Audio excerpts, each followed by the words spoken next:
যখন মসজিদের প্রতি আসক্তি জন্মাবে, নামাজ আপনাকে টানবে, তিলাওয়াতে কোরআন আপনাকে টানবে, আমার নবীর বিরহে আপনার চোখ দিয়ে পানি পড়বে, তো মনে করবেন আপনার ডিসকাশন মদিনা শরীফের মধ্যে শুরু হয়েছে। আমার নবীর দরবারে আপনি গ্রহণযোগ্য হয়েছেন, হুজুর গৌসে মাইজ ভান্ডারীর দরবারে আপনি গ্রহণযোগ্য হয়েছেন। এটা হতেই পারে না যে আপনি শুধুমাত্র নাম নিহাত কিছু কাজ করে ইনাদেরকে আপনি সন্তুষ্ট করে ফেলবেন। আপনারা বুঝতে পেরেছেন? তাহলে আল্লাহ যদি আপনার উপর রাজি থাকে আপনি বুঝতে পারবেন আপনার মা বাবা আপনার উপর রাজি। এটা বোঝার জন্য কি ইউনিভার্সিটিতে পড়তে হয়, স্কুল কলেজে পড়া লাগে? কোনো জায়গায় যেতে হয় না। মা বাবার চেহারা আপনাকে বলে দেবে তারা আপনার উপর সন্তুষ্ট না অসন্তুষ্ট। আর কিছু সাইড এনভায়রনমেন্টাল কিছু সাইন এটা আপনাকে জানিয়ে দেবে মা বাবা আপনার উপর সন্তুষ্ট। অনুরূপভাবে আমার উপর যদি আমার আল্লাহ খুশি থাকে, আপনি এক সেকেন্ডের জন্য আমার আল্লাহকে আপনার জবান থেকে সরাইতে পারবেন না। ঘুরে ফিরে সুবহানাল্লাহ আলহামদুলিল্লাহ বলা, সুবহানাল্লাহ আলহামদুলিল্লাহ আল্লাহু আকবার, ঘুরে ফিরে দেখবেন আচ্ছা আপনার উপর আমার আল্লাহ সন্তুষ্ট হয়েছে। কেমনে বুঝবেন? একটা পিঁপড়াকে মারার পরে যদি ভিতর থেকে আপনার নিজেকে পাপী পাপী মনে হয় তো বুঝবেন আমার আল্লাহ রাজি হয়েছে আপনার। মানুষ না বেটা, একটা পিঁপড়া। আয় হায় হায়, এক বুজুর্গ দেখলাম আমাদের চেয়ে কিছু বয়সে বড়, মুখ একেবারে অসম্ভব কালো, মনে হয় যেন মা মারা গেছে, আপসেট। আমি জিজ্ঞেস করলাম হুজুর বাইরে তোর কি কোনো দুর্ঘটনা, কোনো অসুবিধা, শরীর খারাপ? হায় হায়, চোখের পানি পড়তেছে, বলতেছে আমি এটা কেন করলাম। কি কাজ করলেন এমন? কো ভাই একটা মাছি ঢুকেছে আমার রুমে, আমি প্রথমে ইগনোর করেছি, পরে সেটা দুইবার আমার মুখের উপর বসেছে, হঠাৎ করে আমার রাগ উঠেছে, আমি জাস্ট আমার জুতা দিয়ে মাছিটাকে মেরে ফেলেছি। আমাদের কাছে আপনাদের কাছে এটা একটা ব্যাপার হইল? কেন ব্যাপার না? কারণ আমরা ভিতরের জগৎ থেকে জিন্দা না। মুর্দা মানুষের কাছে ফিলিংস থাকে না, মুর্দার কাছে কি থাকে না? ফিলিংস থাকে। ফিলিংস থাকে জিন্দা মানুষের ভিতরে। আমি এখন যে জিন্দেগির কথা বলতেছি সেটা অক্সিজেনের জিন্দেগি না, সেটা রুহানি নূরের জিন্দেগি। এটা একটা জিন্দা থাকা। আমার আল্লাহ কোরআনে পাকের মধ্যে ইরশাদ করেছে না, ইয়া আইয়ুহাল্লাযীনা আমানু ইস্তাজিবু লিল্লাহি ওয়া লির-রাসূলি ইযা দাআকুম লিমা ইউহয়িকুম। আমার আল্লাহ এবং রসুলের ডাকে যদি মুমিন সাড়া দেয় তো সেই সাড়া দেওয়ার কারণে মুমিনের জিন্দেগি নসিব হয়। তো জিন্দেগি যদি, শ্বাস যদি না থাকে সাড়া দিতে পারবেন? পারবেন না। তাইলে আল্লাহ আমি যদি জিন্দা না হইতাম তাইলে তো সাড়াই দিতে পারতাম না। তো এটা কোন জিন্দেগি? এটাকে বলে রুহানি জিন্দেগি, এটাকে বলে রুহানি নূরের জিন্দেগি। আমার কাছে জিনিসটা হাস্যকর ঠেকেছে, কিন্তু এই ব্যক্তির আমি মানুষ ধরপর করে আমি কেন করলাম? আমার আল্লাহ নারাজ হয়ে গেছে। আমার আল্লাহ যদি বলে তুই আমার মাছিটাকে মেরে ফেলবি, পারবি তুই একটা মাছি বানাইতে? এটা আমার কাছে আপনার কাছে কিছুই না, কিন্তু যাদের কাছে আমার আল্লাহ গুরুত্বপূর্ণ হয়ে গেছে তাদের কাছে আমার আল্লাহর সৃষ্টিও অনেক গুরুত্বপূর্ণ হয়। আমার নবী বলছে ইমাতাতুল আযা আনিত তারিক, মানুষ চলাচলের পথে হাঁটার সময় কোনো কিছু বিধে মানুষ কষ্ট পাবে এমন কষ্টদায়ক জিনিস তুমি রাস্তা থেকে সরাই দিও। তাইলে রাস্তা থেকে কষ্টদায়ক জিনিস সরিয়ে দেওয়া এটা আমার নবীর তালিমাত উম্মতের জন্য। আমরা রাস্তা দিয়ে হাঁটে গেলে আমরা করি না, কলার ছিলকা দেখলে আমরা ছিলকা দেখলে ফেলে দেই না? তো কলার ছিলকা যেভাবে ফেলি, আমাদের অনেক ছেলেপুলে আছেন যারা পাথর দেখলে সরাই দেয়, কলার ছিলকা দেখলে সরাই দেয়। আপনি এটা যখন করবেন আমার নবীর উপর একবার দরুদ শরীফ পড়বেন, আমার নবী খুশি হয়ে যাবে, নবীর ফুয়ুজাত নসিব হবে, নবীর ফুয়ুজাত নসিব হবে। তাহলে এই যে পরিষ্কার, এই যে আমার নবী বলছেন রাস্তার মধ্য থেকে পাথর সরিয়ে ফেলা। আরেকটা দারুণ হাদিস দেখেন, মেরাজের রাত্রিতে আমার নবী যখন জান্নাত এগুলা দেখভাল করতেছেন তখন দেখে এক ব্যক্তি জান্নাতের মধ্যে ইয়াতাকাল্লাবু শব্দটা এসেছে। ওরে একেবারে বেহিস, আমরা বলি না দেদারসে, আরেকটা আপনারা বলেন না বিন্দাস। কি বলে? বিন্দাস আমার ছেলেরা বলে। এই বাংলা আল্লাহ পাক জানে আপনারা কোত্থেকে বলেন। তো বিন্দাস ঘোরাফেরা করতেছে। আমার নবী জিবরিলকে জিজ্ঞেস করতেছেন, জিবরিল এরকম একেবারে ঘোরাফেরা করতেছে জান্নাতের মধ্যে, তার কাজটা কি ছিল? লাকাদ রাআইতু রাজুলান ইয়াতাকাল্লাবু ফিল জান্নাতি ফি শাজারাতিন কাতাআহা মিন যাহরিত তারিক আও কামা ক্বালা নবী সাল্লাল্লাহু আলাইহি ওয়াসাল্লাম। ও কি কাজ করেছে? আমার নবী বলছেন, হুজুর পৃথিবীতে মানুষ চলাচলের রাস্তায় তার একটা গাছ ছিল, গাছটা কাঁটাদার ছিল। সে চিন্তা করেছে যে এখানে হাঁটলে মানুষের কষ্ট হয়, শুধু মানুষের কষ্ট হয় এতটুকু নিয়ত করে সে গাছ কেটে ফেলেছে। আচ্ছা এটা একটা কাজ হইল, কিন্তু এটা আমার কাছে আপনার কাছে লেস সিগনিফিকেন্ট, এত বেশি ইম্পর্টেন্ট না, করছে আর কি। কিন্তু মানুষের চিন্তা করে করার কারণে আমার আল্লাহ তাকে ক্ষমা করে দিয়েছে, আমার আল্লাহ তাকে ক্ষমা করে দিয়েছে।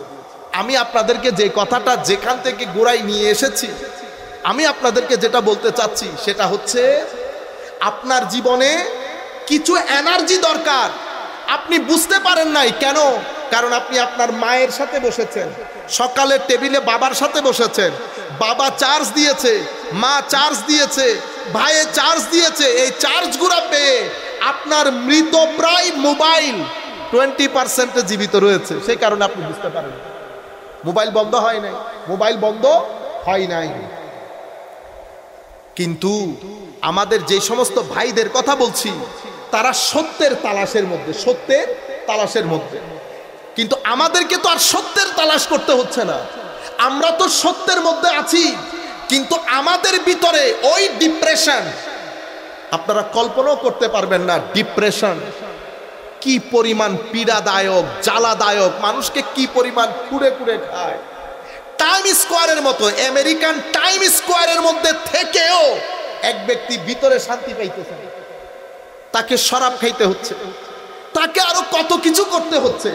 পৃথিবীর সবচেয়ে দামি জায়গা না টাইম স্কোয়ার আমেরিকার, সবার একটা স্বপ্ন থাকে টাইম স্কোয়ারে গিয়ে একটা কি তুলবে, সেলফি তুলবে, ঠিক না? সেই টাইম স্কোয়ারের মধ্যে গিয়ে ব্যক্তির ভিতরে শান্তি নাই। কেন? কারণ শান্তি টাইম স্কোয়ারের ভিতরে থাকে না। আপনি আমার ভাই এই জমিনের মধ্যে কাজ করে সারাদিন 11টার সময় 2টা ভাত খাইছে, বিসমিল্লাহ করে বিড়ি একটা দরাইয়া ঘুমাই পড়ছে, ডিপ্রেশন আসছে। আপনি টাইম স্কোয়ারের মধ্যে শরাব খাওয়া বাদে জীবনে শান্তি আনতে পারতেছেন না।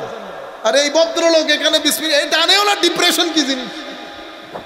তারে জিজ্ঞেস করা হয়েছে ডিপ্রেশন কি, এ বলতেছে সেটা কি, কোন ডিপ্রেশন, ও বলতেছে না ওই বার্গারটা আমি আমার জীবনেও খাই না। আপনারা বুঝতে পেরেছেন? আমি ছেলেদেরকে বলতেছি আল্লাহর ওয়াস্তে এবার হুঁশ করেন, এটা অনেক সুন্দর একটা দেশ। এই যে আপনারা আমাকে আনার জন্য মোটরসাইকেল নিয়ে গেছেন না, বেটা এই বেদাত আর করিয়েন না, এই বেদাত আর এগুলাকে বলে উচ্ছৃঙ্খলতা। কি বলে?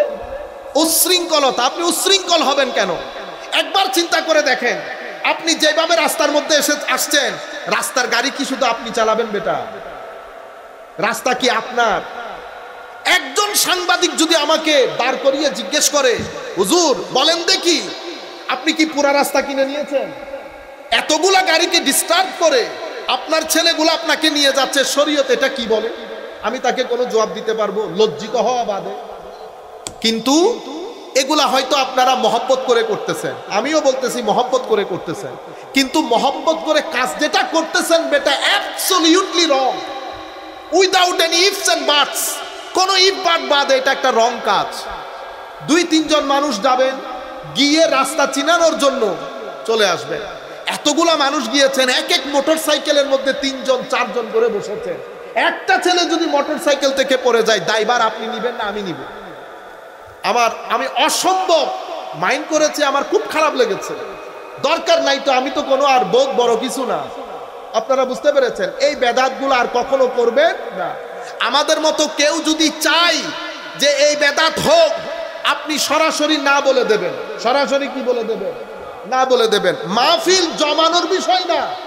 আমার নবীকে আর নারাজ করিয়েন না, যথেষ্ট হয়ে গেছে। ওয়ালিরা নারাজ হয়ে গেছে, নবীরা নারাজ হয়ে গেছে আমাদের কৃতকর্মের কারণে।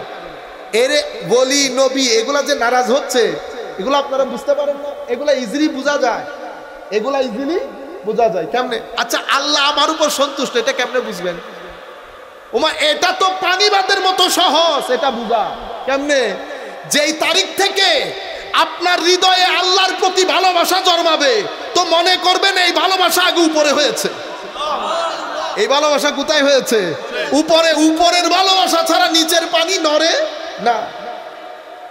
যখন মসজিদের প্রতি আসক্তি জন্মাবে, নামাজ আপনাকে টানবে, তিলাওয়াতে কোরআন আপনাকে টানবে, আমার নবীর বিরহে আপনার চোখ দিয়ে পানি পড়বে, তো মনে করবেন আপনার ডিসকাশন মদিনা শরীফের মধ্যে শুরু হয়েছে। আমার নবীর দরবারে আপনি গ্রহণযোগ্য হয়েছেন, হুজুর গৌসে মাইজ ভান্ডারীর দরবারে আপনি গ্রহণযোগ্য হয়েছেন। এটা হতেই পারে না যে আপনি শুধুমাত্র নাম নিহাত কিছু কাজ করে ইনাদেরকে আপনি সন্তুষ্ট করে ফেলবেন। আপনারা বুঝতে পেরেছেন? তাহলে আল্লাহ যদি আপনার উপর রাজি থাকে আপনি বুঝতে পারবেন আপনার মা বাবা আপনার উপর রাজি। এটা বোঝার জন্য কি ইউনিভার্সিটিতে পড়তে হয়, স্কুল কলেজে পড়া লাগে?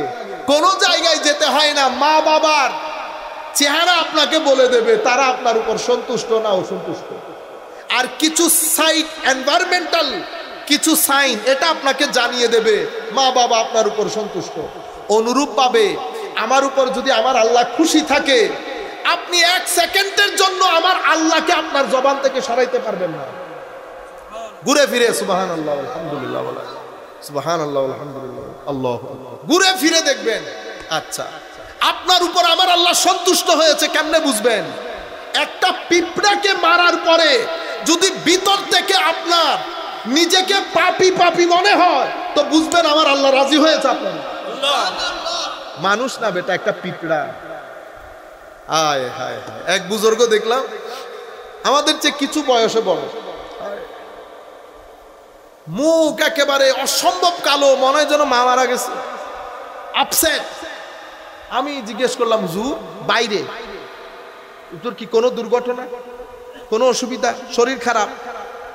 হায় হায়, চোখের পানি পড়তেছে, বলতেছে আমি এটা কেন করলাম।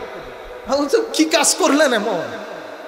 কো ভাই একটা মাছি ঢুকেছে আমার রুমে, আমি প্রথমে ইগনোর করেছি, পরে সেটা দুইবার আমার মুখের উপর বসেছে, হঠাৎ করে আমার রাগ উঠেছে, আমি জাস্ট আমার জুতা দিয়ে মাছিটাকে মেরে ফেলেছি। আমাদের কাছে আপনাদের কাছে এটা একটা ব্যাপার হইল। কেন ব্যাপার না? কারণ আমরা ভিতরের জগৎ থেকে জিন্দা না। মুর্দা মানুষের কাছে ফিলিংস থাকে না, মুর্দার কাছে কি থাকে না? ফিলিংস থাকে। ফিলিংস থাকে জিন্দা মানুষের ভিতরে। আমি এখন যে জিন্দেগির কথা বলতেছি সেটা অক্সিজেনের জিন্দেগি না, সেটা রুহানি নূরের জিন্দেগি। এটা একটা জিন্দা থাকা। আমার আল্লাহ কোরআনে পাকের মধ্যে ইরশাদ করেছে না, ইয়া আইয়ুহাল্লাযীনা আমানু ইস্তাজিবু লিল্লাহি ওয়া লির-রাসূলি ইযা দাআকুম লিমা ইউহয়িকুম। আমার আল্লাহ এবং রসুলের ডাকে যদি মুমিন সাড়া দেয় তো সেই সাড়া দেওয়ার কারণে মুমিনের জিন্দেগি নসিব হয়। তো জিন্দেগি যদি শ্বাস যদি না থাকে সাড়া দিতে পারবেন? পারবেন না। তাইলে আল্লাহ আমি যদি জিন্দা না হইতাম তাইলে তো সাড়াই দিতে পারতাম না। তো এটা কোন জিন্দেগি? এটাকে বলে রুহানি জিন্দেগি, এটাকে বলে রুহানি নূরের জিন্দেগি। আমার কাছে জিনিসটা হাস্যকর ঠেকেছে, কিন্তু এই ব্যক্তির আমি মানুষ ধরপর করে আমি কেন করলাম? আমার আল্লাহ নারাজ হয়ে গেছে। আমার আল্লাহ যদি বলে তুই আমার মাছিটাকে মেরে ফেলবি, পারবি তুই একটা মাছি বানাইতে? এটা আমার কাছে আপনার কাছে কিছুই না, কিন্তু যাদের কাছে আমার আল্লাহ গুরুত্বপূর্ণ হয়ে গেছে তাদের কাছে আমার আল্লাহর সৃষ্টিও অনেক গুরুত্বপূর্ণ হয়, তাদেরকে জিন্দা মানুষ বলে। আমি আরেকটা ঘটনা বলি আপনাদেরকে, এটা তো অনেক বড়দের ঘটনা। হযরত হারেস আল মুহাসিবি রাদিয়াল্লাহু তাআলা আনহু, উনি কখনো এভাবে ট্যাক লাগিয়ে বসতেন না। বৃদ্ধ হয়ে গেছে, বসতে পারতেছে না। মুরিদ এবং ছাত্ররা বলতেছে হুজুর একটু করে ট্যাক লাগিয়ে বসলে কি হয়? হায়, আমরা বসি না রাত দিন, কোনো আমাদের সুদ বুদ আছে নাই। হযরত হারেস আল মুহাসিবি জবাব দিয়েছেন, বেটা আমি একজনের গোলাম, গোলাম কখনো মালিকের সামনে এভাবে ট্যাক লাগিয়ে বসতে পারে? গোলাম কখনো মালিকের সামনে ট্যাক লাগিয়ে বসতে পারে কেন? কারণ আমার যিনি আল্লাহ উনি মুর্দাও না দূরেও না। তো আমরা মুসা আলাইহিস সালাম বলতেছেন, আল্লাহ আপনি কি দূরে জোরে করে বলতে হবে না কাছে আস্তে করে বললে হবে?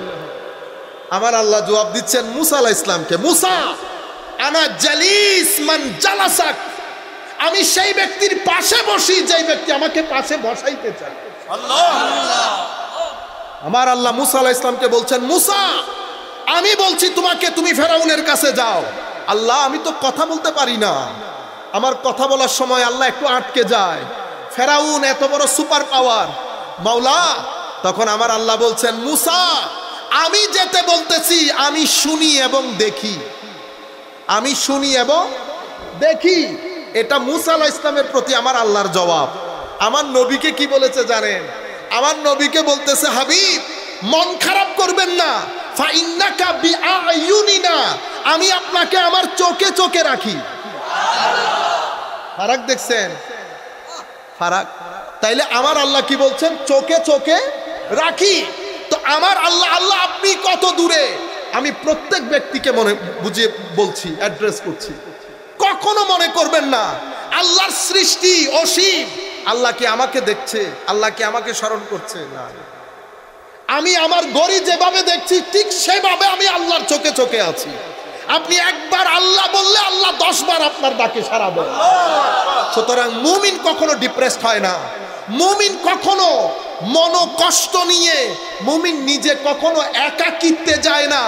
আমার আল্লাহ থাকতে মুমিন আবার একাকী ফিল করে কেমন? আমার আল্লাহ বলছেন, বান্দা কষ্ট আছে, কষ্ট তাফাররাক লি ইবাদাতি, কখনো যদি মনো কষ্টের মধ্যে থাকিস তো আমার ইবাদতে চলে আয়। আমার আল্লাহ বলছেন, আমি কথা দিচ্ছি আমি তোর গরিবি দূর করে দেব। আপনি যখন আল্লাহকে ভুলে যাবেন আল্লাহ আপনাকে ভুলে যাবে, এটা সুন্নতে ইলাহি। তাইলে আমি কোত্থেকে কথাটা শুরু করেছি? আমি বলতে চাচ্ছিলাম আমার আল্লাহ আমার উপর রাজি, সেটা বুঝা পানির মতো সহজ। কখন রাজি কিভাবে বুঝবো?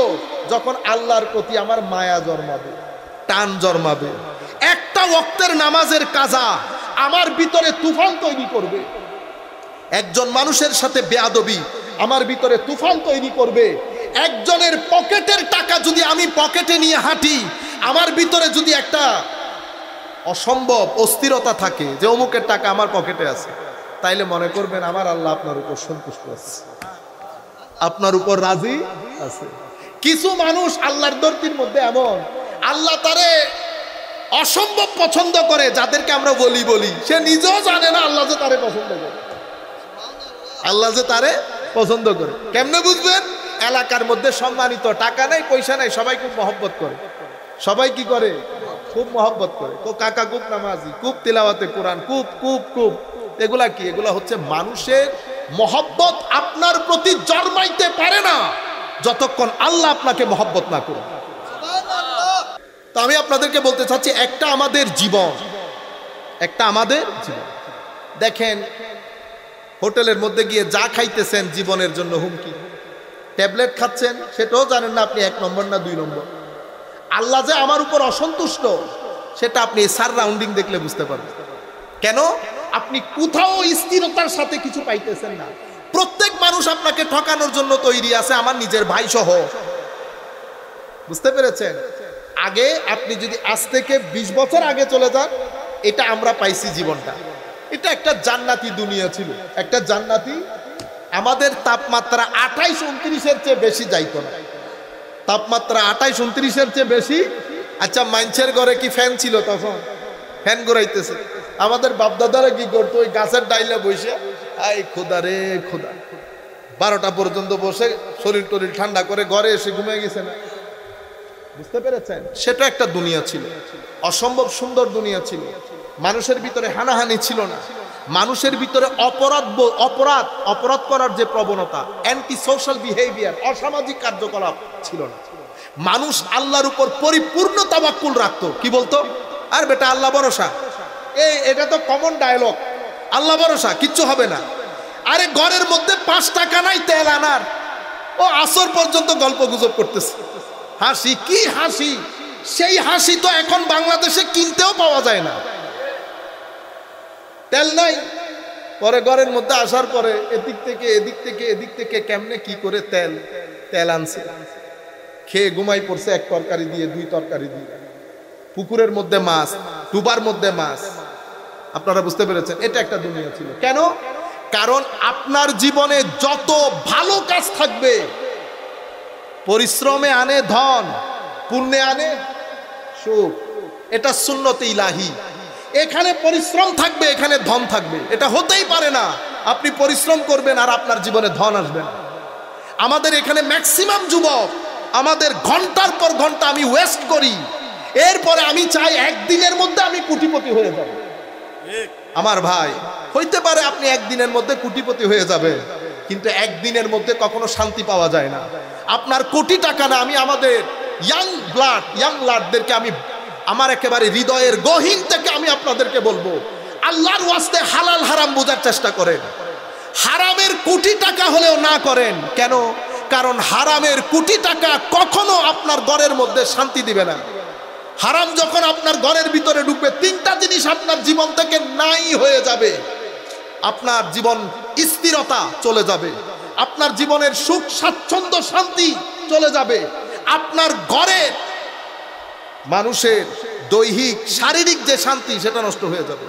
শারীরিক, মানসিক এবং ঘরের শান্তি আপনি নষ্ট করবেন আপনার এই হারামের টাকা দিয়ে। যারাই হারামের টাকা ঘরে ঢুকিয়েছে উপর থেকে নিচ পর্যন্ত, আমি আল্লাহকে সাক্ষী রেখে বলতেছি, কারো ঘরের মধ্যে শান্তি নাই। আপনি কি করেন? ছেলেকে অস্ট্রেলিয়া পাঠাই দিছে। কেন? আমি আপনাকে বলতে হবে না আমার ছেলে অস্ট্রেলিয়া থাকে। আপনারা বুঝতে পেরেছেন? কারণ আপনার কাছে অন্য কোনো আর অপশন নাই। আপনার হারাম আপনার ঘরকে বরবাদ করে দিয়েছে। কেন? কারণ আমার নবী বলেছে এটা হারাম, আর আপনি সাহস করে এটা নিয়ে ঘরে ঢুকে গেছেন। এটা হইতে পারে কোনোদিন? এটা হবে না। আমার নবী বলেছে এটা হারাম মানে হারাম, এটা দুনিয়ার জীবনকে নষ্ট করবে, কবরের জীবনকে নষ্ট করবে। আমার নবী যেটাকে অশ্লীল বলেছে, শ্লীলতার বাইরে অশ্লীল যেটাকে আমার নবী বলেছেন, সেই অশ্লীল কাজ যখন উম্মত করবে, উম্মতের জীবন অস্থির হবে। এটা সুন্নতে ইলাহি, এটার আপনি বাইরে যেতে পারবেন না। আপনি সব সময় কোর্টের ভিতরে থাকতে হবে। কোর্টে যা করবেন কোর্টের ভিতরে, কোর্টের বাইরে যাবেন আপনি আউট হয়ে যাবেন। কোর্টের বাইরে কোনো খেলা নাই। বড় ফুটবলার বলে আপনি কি বলতে পারবেন উনি মেসি হিসেবে কোর্টের বাইরে চলে গেছে? কোনো অসুবিধা নেই না, আপনি যেই হন কোর্টের ভিতরে থাকতে হবে। আমার নবী একটা কোর্টের দাঁড় টান দিয়েছে, সেই জায়গার মধ্যে যদি আপনি না থাকেন, আমেরিকা ইংল্যান্ডের আপনারা বলেন দেখি টাকা পয়সার অভাব আছে? টাকা পয়সা, ধন দৌলত, গাড়ি বাড়ি সব কিছু তো আছে, শান্তি নাই। কি নাই?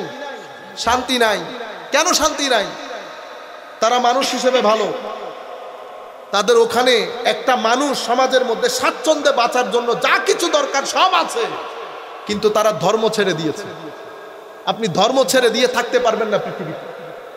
নেচার যেমন, প্রকৃতি যেমন প্রটেস্ট করে, আপনি ধর্ম ছেড়ে দিলেও আপনার জীবনও প্রটেস্ট করবে, দুনিয়াও প্রটেস্ট করবে, প্রকৃতিও প্রটেস্ট করবে। আমি আপনাদেরকে বলতে চাচ্ছি, একদিকে জীবন আর একদিকে আকীদা হুমকির সম্মুখীন হয়ে গেছে। আমাদের নতুন নতুন ছেলেরা পরিবর্তন হয়ে যাচ্ছে না। কি বলে? বলে না আগের যুগে এটা এটা আগের যুগে এমনিতে ছিল। ও বাপরে বাপ, হ্যাঁ, ও ভাত আগেরটা, পোলাও আগেরটা, রোস্ট আগেরটা, শুটকির বেগুন আগেরটা।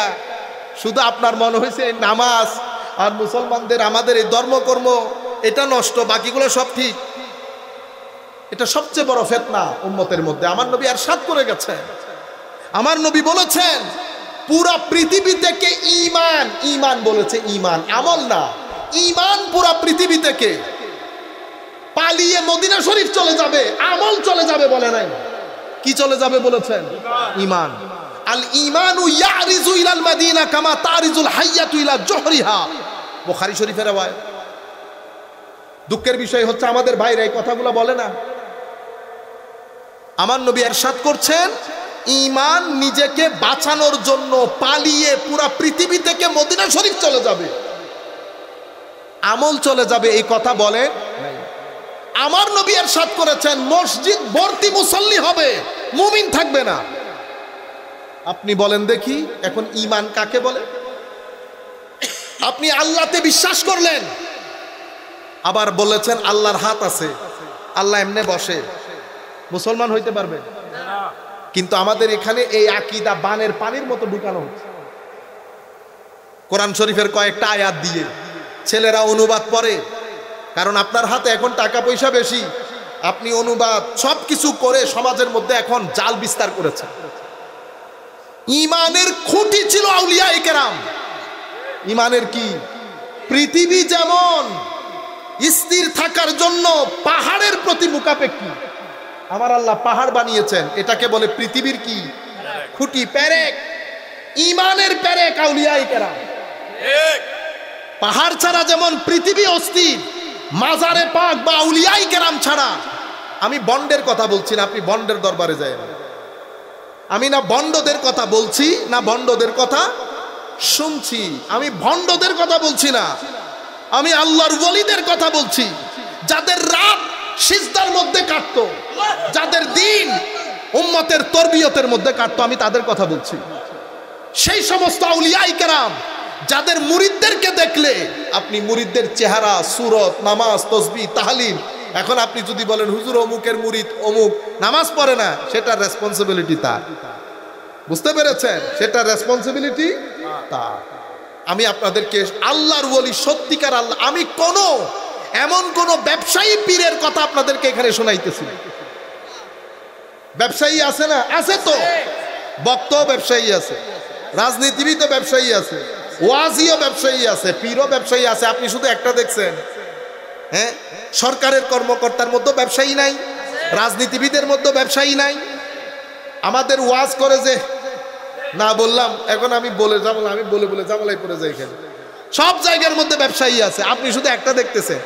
ওই ব্যবসায়ীর কথা আমি বলতেছি না, আমি আল্লাহর ওয়ালিদের কথা বলতেছি, যারা ঘর বাড়ি পরিবার পরিজন ছেড়ে আমার নবীর ইশারা নিয়ে নিয়ে পৃথিবীর দিক বিদিক ছুটে চলেছে এবং সেখানে গিয়ে আল্লাহর নবীর উম্মত, আল্লাহর বান্দাদেরকে তরবিয়ত করেছে, হেদায়েতের বাণী পৌঁছিয়েছে।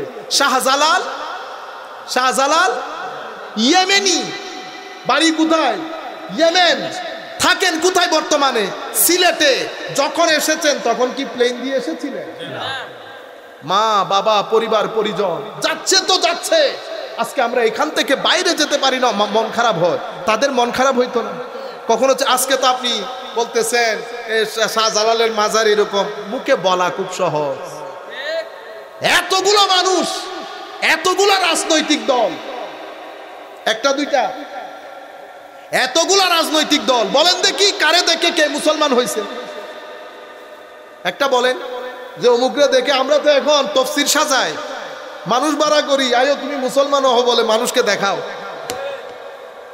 আপনারা বুঝতে পেরেছেন?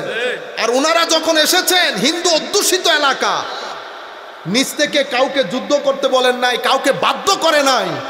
যেখানে যেখানে গেছে আমার নবীর সুগন্ধে মানুষ পঙ্গপালের নিয়েই ছুটে এসেছে দিন কবুল করার। হযরতে শাহ মখদুম রূপস রাদিয়াল্লাহু আনহু রাজশাহীর জমিনে শুয়ে আছে। ওনার ভাই, যদিও ঐতিহাসিকভাবে আল্লাহ পাক জানে, শুয়ে আছেন এখানে। বাড়ি বাগদাদ। কোন প্লেন নিয়ে আসেন নাই, কত দুর্গম পথ পাড়ি দিয়ে এই সমস্ত অঞ্চলে এসেছে দ্বীন ইসলাম প্রচারের জন্য। লাখো মানুষকে কালমা পড়িয়ে পৃথিবী থেকে চলে গেছেন। আপনি যাই বলেন কিয়ামত পর্যন্ত আপনি বলতে থাকবেন রাজার ছেলে। এখনো কেউ রাজশাহীতে, কেউ সিলেটে, কেউ এক একজন এক এক জায়গায় শুয়ে আছে, এখনো রাজার মতো শুয়ে আছে, এখনো রাজার মতো। আপনার মতো লোক যদি উল্টা লটকে যায়, আপনি জিয়ারত খতম করতে পারবেন? ও জিয়ারত আপনি খতম করার কে? জিয়ারত বাড়তে থাকবে, জিয়ারত কখনো কমে না।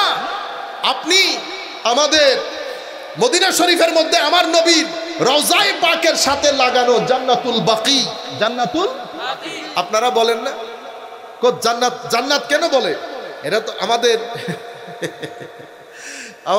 উলামায়ে কেরাম কিছু, ওই যে আইন আর কফ আছে না, আইন, হ্যাঁ, আলহামদুলিল্লাহি রাব্বিল আলামিন, আইন এবং কাফ আসলে বহুত স্মার্ট হয়ে যায়, ঠিক না?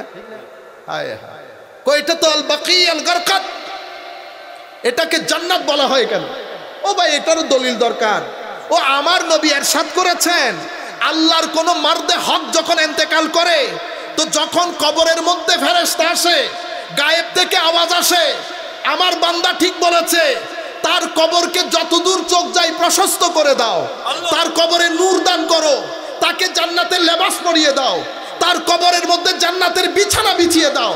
তো যেই কবরের মধ্যে জান্নাতের বিছানা থাকে, যেই কবরবাসী জান্নাতের লেবাস পরা থাকে, যার চোখ, যার কবর যতদূর চোখ যায় প্রশস্ত থাকে, যার কবরের মধ্যে নূর থাকে, এটারে যদি আমরা বাগান না বলি তো বাগান আপনার ঘরের মাঠকে বলবো। ও আপনি যদি চান আপনি না বলতে না বলেন, আমি কি আপনারে বাধ্য করছি বলতে? এটা তো যার যার যৌক, এটা যার যার ইচ্ছা। আমি আমার বাবার কবরের মধ্যে ফুল লাগাবো, আমার বাবার সাথে আমার একটা স্পিরিচুয়াল কানেকশন আছে। আপনার ইচ্ছে না করলে না করেন, আপনি কি বন্ধ করতে পারবেন? ও যে আপনি এটা বুঝার চেষ্টা করেন, যেই কবরের মধ্যে আমার আল্লাহ বলছেন ওয়ানাব্বির কবরাহু ওয়া আলবিসহু লিবাসাল জান্নাহ ওয়া ওয়াসসি কবরা, কবরকে তৌসি করে দাও যতদূর চোখ যায়। এত বড় কবর, কবরের মধ্যে নূর, জান্নাতের লেবাস, জান্নাতের বিছানা, এটারে যদি আপনি জান্নাত না বলেন, ও জান্নাতের বিছানাও আছে, জান্নাতের লেবাসও আছে, তো এটা জান্নাত বললে অসুবিধা আছে? আপনার ইচ্ছে না করলে আপনি না বলেন। আমাদের জীবনের মধ্যে আমরা যদি এই পৃথিবীর মধ্যে আল্লাহ ভালো জিনিসও বানিয়েছেন, মন্দ জিনিসও বানিয়েছেন। আগে আমি এই সমস্ত আল্লাহর ওলিরা, আমরা আল্লাহর ওলি তাদেরকে বলি কেন? বাস এক কথাই বলে দেই আপনাদেরকে, ইজিলি বুঝতে পারবেন। পৃথিবীর মধ্যে এটা পুরা, আপনারা যারা সায়েন্স পড়েন তারা আরো বুঝার কথা, সব জায়গায় এনার্জি না, সব কিছু তো আমরা এনার্জেটিক বিইং, সব জায়গায় এনার্জি, নির্দিষ্ট একটা শক্তি। আল্লাহ ভালো জিনিসও সৃষ্টি করেছেন, মন্দ জিনিসও সৃষ্টি করেছেন, ঠিক? আমার চোখ ভালো জিনিসের উপরও পড়ে, মন্দ জিনিসের উপরও পড়ে। আমার কান ভালো জিনিসও যায়, মন্দ জিনিসও। আমার পেট, তো সব জায়গার মধ্যে ভালো মন্দ মিক্স আছে। এখন আমি আগে আল্লাহর সাথে সম্পর্ক করার আগে আমি আগে পৃথিবীর সাথে সম্পর্ক করি। কেমনে? পৃথিবীর মধ্যে যাহা ভালো, আমি যখন তাহার এনার্জি আর্ন করব চোখ দিয়ে, কান দিয়ে, পেট দিয়ে, তো পৃথিবীর মধ্যে ভালো জিনিসের শক্তিগুলা যখন আমি সঞ্চয় করব, তো যিনি বানিয়েছেন উনি খুশি হবেন না? তো আমি পৃথিবীর সাথে যখন আমার কানেকশনটা পজিটিভ করব, আমার এখানে শক্তি যেটা আসবে সেটাও পজিটিভ হবে। আল্লাহর ওলি কারা? ওলি সেই সমস্ত ব্যক্তি যাদের ভিতরে, কলবের ভিতরে নেগেটিভ কোনো এনার্জি আসে নাই, শুধু পজিটিভ এনার্জি এসেছে, শুধু পজিটিভ এনার্জি এসেছে। এনার্জি আস্তে আস্তে যারা অনেক বেশি শক্তির মালিক হয়েছে তাদেরকে আমরা সুফিয়াই কেরামের ভাষায় গৌসুল আজম বলি। কি বলি? তো হুজুর গৌসে মাইজবান্ডারি কেবলা কাবা সেই ক্যাটাগরির একজন আল্লাহর ওলি। কেমনে বুঝবেন? কারণ আমাদের এখানে ধরেন জালালউদ্দিন আল কাদরি, আপনারা নাম শুনেছেন? নাম শুনেছেন? এখন আপনি এখানে বসাইছেন এক আন্তর্জাতিক মুফাসসিরে কোরআনকে, নাম নিচ্ছি না, আমরা নাম নেওয়ার দরকারও নেই, ঠিক আছে? ইনি আন্তর্জাতিক মুফাসসিরে কোরআন, অথবা আমি নাম বলি। ধরেন আপনারা জাকির নায়েক সাহেবকে চিনেন না? ধরেন এখানে জাকির নায়েক বসেছে, এখানে জালালউদ্দিন আল কাদরি বসেছে। আমরা ব্যক্তিকে মূল্যায়ন করি কেমনে? একাডেমিকলি আমরা ব্যক্তিকে মূল্যায়ন করি উনি কার কাছে পড়েছেন, ওনার কাছে কে পড়েছে, দুইটা। এবং সমসাময়িক যারা স্কলার তারা ওনার সম্পর্কে কি মতামত পোষণ করেন, তিনটা। আমরা আলেম বিচার করি এভাবে। আপনি কার কাছে পড়েছেন? গেলাম জালাল সাহেব হুজুরের কাছে। হুজুর কার কাছে পড়েছেন? ও আমি পড়েছি মুফতি মুজাফফর সাহেব, ও অমুক মুহাদ্দিস, শাইখুল হাদিস অমুক। এগুলা পৃথিবী জানে, বড় বড় আলেম সব। আমি বলতেছি হুজুর আপনি কত সৌভাগ্যবান, এত বড় বড় আলেমের সুবতে বসেছেন। সব বড় বড় শক্তি না? এই শক্তিগুলার সুবতে যখন বসেছে ভিতর ফানা হয়ে গেছে না? হুজুর আপনার কাছে কে কে পড়েছে? আমার কাছে কে কে? মুফতি ওসিউর রহমান আমার ছাত্র, মুফতি আব্দুল ওয়াজেদ আমার ছাত্র, ও আব্দুল আলী মুফাসসির আমার ছাত্র। আর হুজুরকে আর বাজানোর দরকার আছে? আচ্ছা, এরপরে হুজুর আপনার বন্ধু বান্ধব আপনাদের সাথে পড়েছে এমন কেউ আছে? আছে তো। কে? তো হুজুর বলতেছেন ওই অমুক অমুক অমুক। আচ্ছা, তাদের কাছে গেলাম, জালাল সাহেব হুজুর কেমন আলেম? হুজুর তো পুরা সমুদ্র এক বদনার ভিতরে ঢুকাই ফেলতে পারে। এটা হচ্ছে আলেম বিচার করার তরিকা, আলেম বিচার করার তরিকা। এখন নাম বাদ দেন, আমরা নাম না নেই। এখন আপনি আন্তর্জাতিক মুফাসসিরে কোরআন বসাইছেন, হুজুর কার কাছে পড়ছেন? কার কাছে পড়ছি? আমার উস্তাদের মধ্যে আছে তো আব্দুল কুদ্দুস, তারপরে সগির আহমদ, তারপর হুজুর আব্দুল কুদ্দুস কে? ও আপনি চিনবেন না, এগুলো আমার এলাকার। সগির আহমদ কে? ও সগির আহমদ আমাদের উপজেলার মধ্যে একটা মসজিদের ইমাম ছিলেন। এখন আমার একটা আইডিয়া হয়ে গেছে না আপনার লেভেল। হুজুর আপনি কাকে পড়াইছেন? আমি তো আসলে পড়ানোর সুযোগ হয় নাই। আন্তর্জাতিক মুফাসসিরে কোরআন না, আমি এমনিতে বিভিন্ন জায়গার মধ্যে তফসির করি, তো না পড়াই হুজুর কেমনে তফসির? না আমি আসলে বক্তব্য দেই আর কি। আপনারা বুঝতে পেরেছেন? আচ্ছা, এরপরে হুজুর আপনার সাথে কে কে পড়েছে? আমার সাথে এখন হুজুরের চোখ বড় হয়ে গেছে। ঢাকা বিশ্ববিদ্যালয়ের অমুক প্রফেসর আমার ক্লাসমেট, চিটাং বিশ্ববিদ্যালয়ের অমুক প্রফেসর আমার ক্লাসমেট। ও ঠিক আছে হুজুর, গেলাম ঢাকা বিশ্ববিদ্যালয়ের প্রফেসরের কাছে। স্যার অমুক মুফাসসির বলে আপনার ক্লাসমেট? হ্যাঁ হ্যাঁ আমার ক্লাসমেট। আলেম কেমন? না ও তো আসলে ওয়াজি বক্তা, ও তো আসলে আলেম না। দেখছেন নি অবস্থা? আপনারা বুঝতে পেরেছেন? চিটাঙ্গের কাছে গেলাম, ভাইজান স্যার আপনার অমুকে তো আপনার নাম করছে, আপনি নাকি ওনার ক্লাসমেট। কেমন আলেম? না না ও তো আলেম না, ও তো ভাইরাল বক্তা, এই ওয়াজ কালাম করে এরকম আর কি। আপনারা এখন বুঝতে পেরেছেন মানুষকে যাচাই করে কেমনে? তো যারে তারে মুফাসসিরে কোরআন বলবেন, আমার মতো দজবাঙ্গার আইন না আন্তর্জাতিক বলবেন, এগুলা বলিয়েন না। আর ধর্মটারে বদনাম করিয়েন না, আমার নবীরা নারাজ করিয়েন না, বহুত হয়ে গেছে। আমাদের মতো এখানে যত ওয়াজ কালাম তকরির আমার মতো যত দজবাঙ্গা আছে, আন্তর্জাতিক লিখবেন না, আল্লামা লিখবেন না, মুফাসসির লিখবেন না, মুফতি লিখবেন না, এটা এত সহজ কাজ না। আপনারা বুঝতে পেরেছেন? আমাদের ছেলেপুলেদের কনফিডেন্স নষ্ট হয়ে গেছে। মুফতি বললে তারা বলে যে মুফতি চিনি, মুফতি চিনি। আপনারা বুঝতে পেরেছেন? এই কাজ করবেন না আরবদের মতো করে। আরবরা যেমন যাকে তাকে মুফতি বলে না, আমরাও বলবো না। আরবরা যেমন যাকে তাকে মুফাসসির বলে না, আমরাও বলবো না। ও ওয়াজ করে, হযরত মাওলানা মাদ্রাসায় পড়েছে, এন্ড অফ দ্য স্টোরি। আপনারা বুঝতে পেরেছেন? আলেম রেডি করে এভাবে। হুজুর গৌসুল আজম আব্দুল কাদের, হুজুর গৌসে মাইজ ভান্ডারী কেবলা কাবা, আপনি তো বুঝবেন না উনি কে, আপনার তো বুঝার কথাও না। আপনি বুঝবেন এখানে ম্যাক্সিমাম যারা মিজান সুফি মিজান কাকাকে, সুফি মিজান সাহেব আছেন না পিএইচপি, এখন আপনি চিনেন বিদায় না মিজান সাহেব। এখানে যারা চিনে না তারা কি বলবে? এই হুজুরের পাশ থেকে মুরব্বিটার এখানে নিচে নামাও, বলবে না? আপনার কারণে হুজুরকে দেখতেছি না। ও এক জায়গার মধ্যে গেছি মহেশখালীতে, হুজুর মানে আমাদের জালাল সাহেব হুজুরদের বড়, অনেক সিনিয়র। আমাদের ওখানে ফুরকানি সাহেব হুজুর ছিলেন জামিয়াতে অনেক আগে, সেই সময়কার বেচের আল্লামা ফুরকানি সাহেব হুজুরের ছাত্র। তাহলে জালাল সাহেব হুজুরের থেকে বয়স প্রায় 10-15 বছর বড়। তো হুজুর এক পাশে বসে আছে, আমিও চিনতাম না, আমি মনে করছি এলাকার মুরব্বী বসাইছে। আমি বিসমিল্লাহ করে সালাম দিয়ে স্বাভাবিক যেভাবে সম্মান করা দরকার আমি বসে গেছি।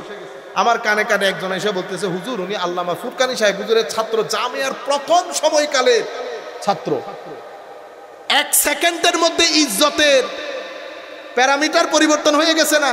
তখন আমি উঠলাম, উঠে হুজুরকে সোফার ব্যবস্থা করলাম, সোফার মধ্যে আবার জায়নামাজ বিছাইলাম, আমারটা থেকে হুজুরকে গদি দিলাম। এত সম্মান কেন করতেছি? চিনতেছি বিদায়। কি করেছি? চিনতেছি বিদায়। চিনলে 100 তলা, না চিনলে গাছতলা। চিনলে 100 তলা, না চিনলে, এটা পৃথিবীর নিয়ম, এটা পৃথিবীর নিয়ম।